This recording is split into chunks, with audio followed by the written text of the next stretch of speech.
Hi, buddy. Welcome back. Right, we now take up the topic of pollen grain. Right, we have finished what is the structure of the stamen, what is the anther, right, and we've done the transverse section of an anther. Now, within the pollen sac or the microsporangium, we have production of pollen grains. Pollen mother cell, which is a diploid structure, undergoes meiosis to produce 4 pollen grains. Now, what is the structure of a pollen grain? A minute. Okay. So, pollen grain, spherical or oval haploid structure situated in the pollen sac. Right now, unicellular है, uninucleate है, haploid है. ठीक है. Each pollen grain has 2 walls. Right? मैंने sporopollenin के time पे बताया था कि 2 वॉल्स है, intine and exine. Collectively this intine exine is called sporoderm. Right, sporoderm बोलते हैं. So the outer thick and rough wall is called exine, the inner thin smooth wall is called as intine.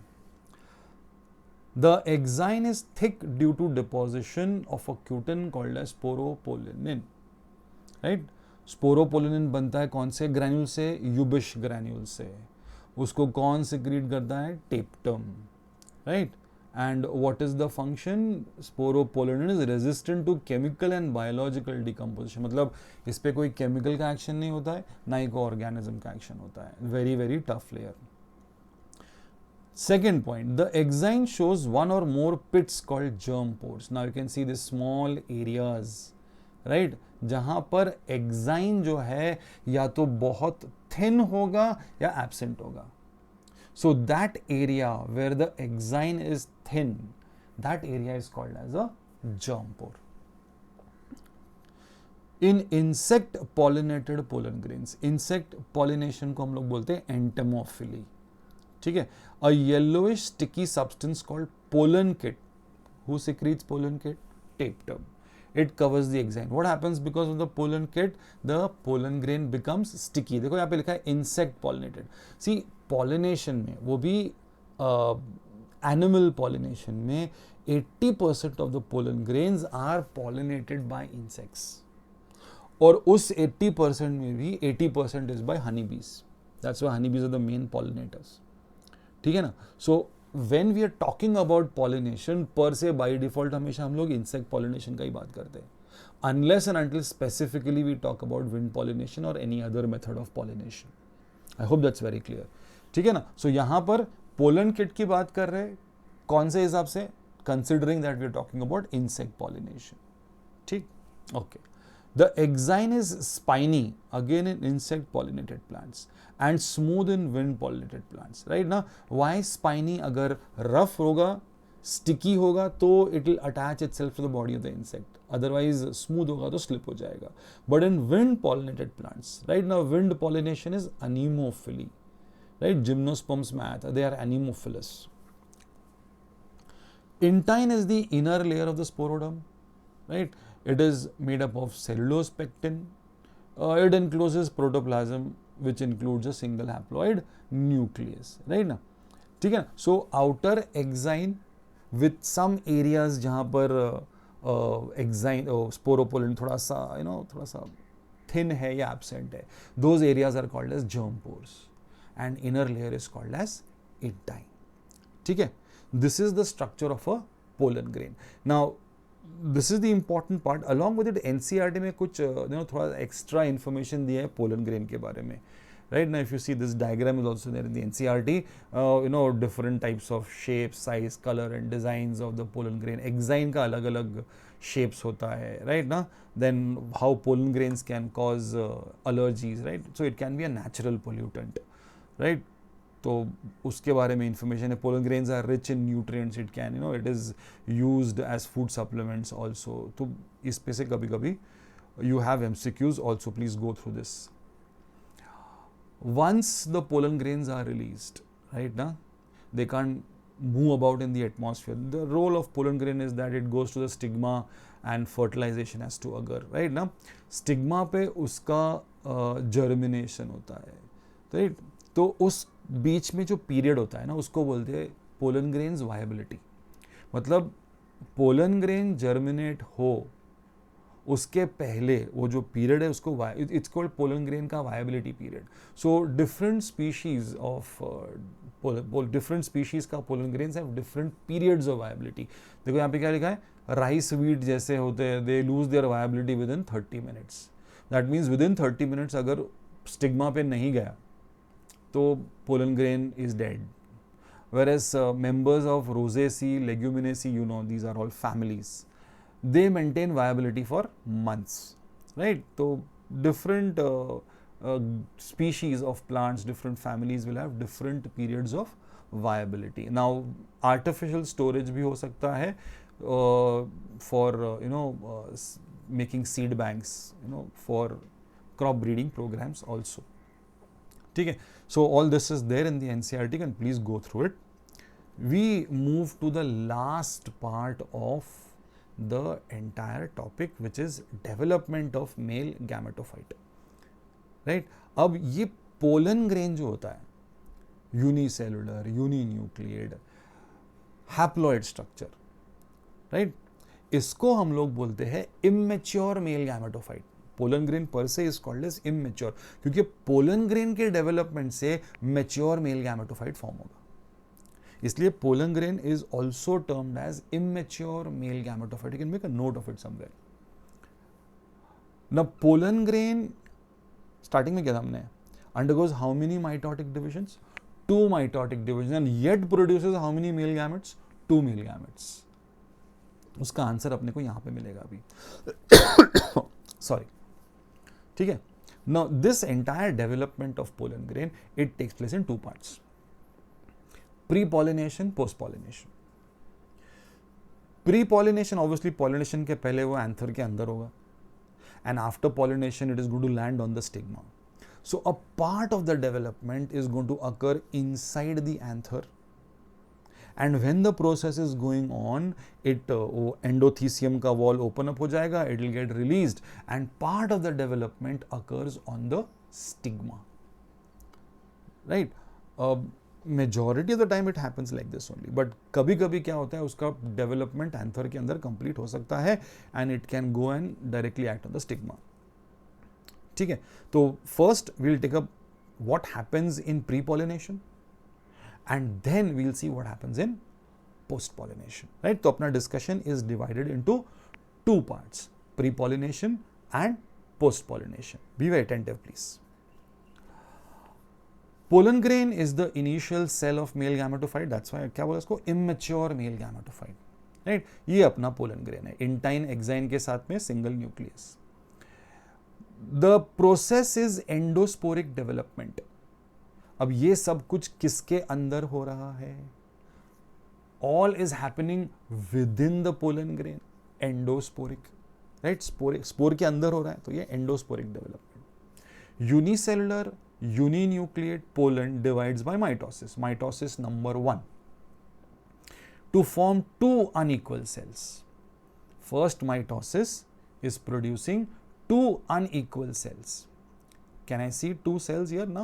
2 nucleases दिख रहे हैं मुझे यहाँ पर, yes. एक है जनरेटिव और दूसरा है वेजिटेटिव, राइट ना? सी ऑलवेज रिमेंबर, जब कोई स्ट्रक्चर नॉन रिप्रोडक्टिव होता है उसको बायोलॉजी में हम लोग वेजिटेटिव टर्म देते हैं। किसी काम का नहीं होता है तो उसको हम लोग टर्म वेजिटेटिव देते हैं, राइट? जनरली रिप्रोडक्टिवली काम का नहीं होता तो वेजिटेटिव बोलते हैं हम लोग उसको। तो इसका मतलब वेजिटेटिव आगे कुछ काम नहीं आने वाला है, आम काम आएगा जनरेटिव, राइट? तो 2 अनइक्वल न्यूक्लियर बनेंगे पहले, राइट? इमेजिन ये एक न्यूक्लियस है, उसमें से 2 अनइक्वल, पहला माइटोसिस, एक ट्यूब और एक जनरेटिव, राइट? अब ये जो जनरेटिव है, इट स्टार्ट्स कलेक्टिंग साइटोप्लाज्म और खुद का एक स्लाइड का सेल वॉल बनाता है वो, right? It is separating itself from the entire structure. Can you see the small margin, right? अब ये जो पूरा एरिया है वो बन जाता है जनरेटिव सेल।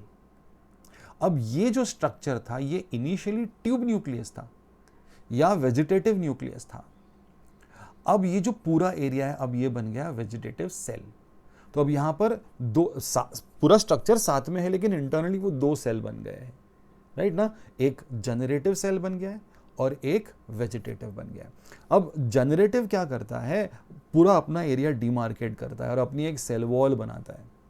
तो इट इज लाइक नाउ कि पूरा generative cell is floating in the cytoplasm of the vegetative cell. पूरा सेल क्या हो गया, वेजिटेटिव, या उसको ट्यूब भी बोल सकते हैं, ट्यूब न्यूक्लियस या ट्यूब सेल भी बोलेंगे, right. Popularly it is called as, जब उसके न्यूक्लियस को रेफर करते हैं हम लोग उसको ट्यूब न्यूक्लियस बोलते हैं, पूरे सेल को रेफर करते हैं तो जनरेटिव सेल बोलते हैं हम लोग उसको, राइट ना। सो ये जो पूरा जनरेटिव सेल है, it is floating in the cytoplasm of the vegetative. अभी नाउ अब what has happened is from a uninucleate stage, ये था उसका uninucleate stage, the entire structure now has become binucleate, right ना। ये पूरा डेवलपमेंट is pre-pollination, ये पूरा development is pre-pollination। now in 60% of the flowering plants ये स्टेज पे एंडोथीसियम ओपन अप होगा और पोलन ग्रेन रिलीज हो जाएगा बाहर। 40% में पोस्ट पॉलिनेशन भी यहीं पे हो जाएगा, right. So it's a 60-40 ratio, right, according to the figures which are mentioned in the NCERT. ठीक है। So majority of the plants they release the pollen grains in the 2 nucleated binucleated stage. अब ये जो pollen grain release होगा, अब वो जाएगा stigma पे, ठीक है। तो अब आएगा अपना सेकेंड स्टेज, post pollination.